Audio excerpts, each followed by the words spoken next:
அறிஞர் அண்ணா முதலமைச்சராக இருந்த பொழுது சில கல்லூரி மாணவர்கள் அவளுடைய ஆங்கில திறனை சோதிக்கும் நோக்குடன் பிகாஸ் என்கின்ற வார்த்தையை தொடர்ந்து நீங்கள் பயன்படுத்த வேண்டும் என்று சொன்ன பொழுது அவர் சற்று நேரம் கூட யோசிக்காமல் no words end with because because because is the conjunction என்று சொன்னாராம். ஒருவரை நாம் பார்த்தே முடிவெடுக்க முடியாது, அவருடைய வார்த்தையை கொண்டும் நாம் முடிவெடுக்க முடியாது, அவரோடு பழகினால்தான் முடிவெடுக்க முடியும். ஆனால் சில நேரங்களிலே அவர் வாயிலிருந்து வருகின்ற வார்த்தை அவர் யார் என்பதை நமக்கு நிரூபிக்கும். இயேசு கிறிஸ்துனுடைய வாழ்வு அவருடைய வார்த்தையால் தான் பல பேர் புரிந்து கொண்டார்கள்.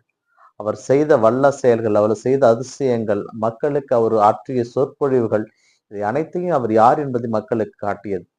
அதுபோலத்தான் நாமும் பல நேரங்களிலே நம்முடைய வார்த்தையை கொண்டு நம்மை மற்றவர்கள் மதிப்பிடுகிறார்கள் என்றால் நாம் அமைதியாக இருக்க கடமைப்பட்டிருக்கிறோம்.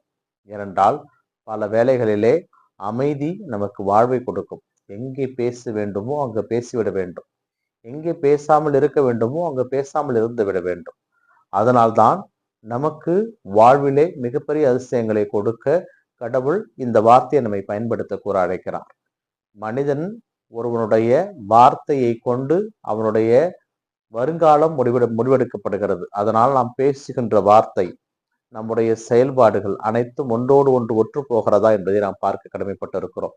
இயேசு கிறிஸ்துனுடைய வார்த்தையும் அவருடைய வாழ்வும் ஒன்று போலவே இருந்தது.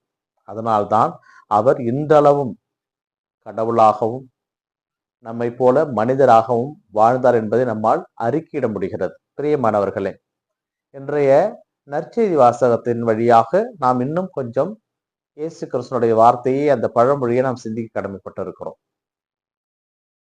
ஒருவனுடைய வார்த்தையின் பொருட்டு தான் அவன் யார் என்பதை அறிந்து கொள்ள முடியும். அதாவது இயேசு கிறிஸ்து சொல்லுவார், ஒரு குருடன் இன்னொரு குருடனுக்கு வழிகாட்ட முடியாது. அப்படி வழிகாட்டினார் என்றால் 2 பேரும் போய் குழியில் விழ வேண்டும். இதை இயேசு கிறிஸ்து சொல்வதோட நோக்கத்தை நாம் புரிந்து கொள்ள வேண்டும். ஏனென்றால் பரிசேயர்கள், சதுசேயர்கள், மறைநூல் அறிஞர்கள், இவர்களுக்கு மத்தியிலே இயேசுனுடைய சீடர்களும். இப்பொழுது இயேசுவிடமிருந்து அவர்கள் கற்றுக்கொண்டு மக்களுக்கு அறிவிக்க வேண்டும் சீடர்கள்.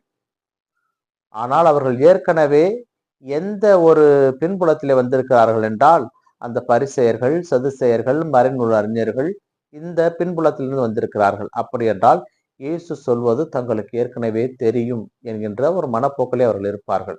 அதனால்தான் இயேசு சொல்கிறார், ஒரு குருடன் இன்னொரு